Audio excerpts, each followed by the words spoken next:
Ko nesīs aprīlis jaunavām darba sfērā? Šī karta saucās 10 zižļi. Būs diezgan daudz darba. Varētu būt, ka būs tāds tā kā sagurums vai iespējams, ka jūs mēģināsiet nodot ziņu, ka jums ir par daudz projektu, par daudz, pa lielu slodze un jutīsieties, ka jūs tā kā nedzird.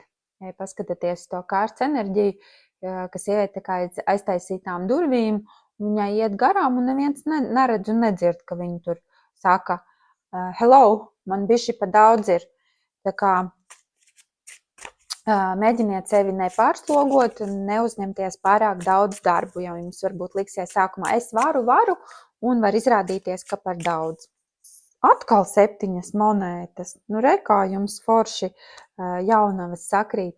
Šī ir cita kava, vienkārši skatos katrā sfērā citu.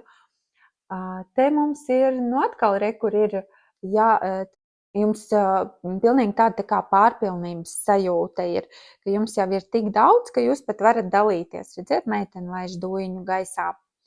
Kā to, ko jūs tur būsiet saņēmuši, varēsiet arī tad varbūt kaut kā darba sfērā kaut kādu jaunu ideju dot vai ieguldīt to naudiņu savā biznesā, ko jūs būsiet saņēmuši no investīcijām vai kaut kādas, kas jums ienāks tā papildus naudiņa, varēsiet tad ieguldīt savā darbiņā, savā biznesā.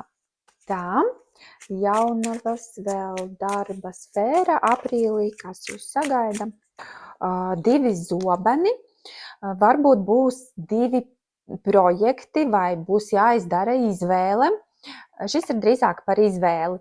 Re, kur ir, paskatieties to karti, ka te ir bebītis un tad ir jāizdara izvēle paņemt vai neņemt. Varbūt jums ir tie 10 projekti, kas jums tur sākumā, mēneša sākumā bija, jums piedāvās vēl 2 vai 2 nogriezt, vai tad jums būs tad jāizlem, ko no tā nolikt malā, ko atstāt, tā, lai ir balans dzīvē.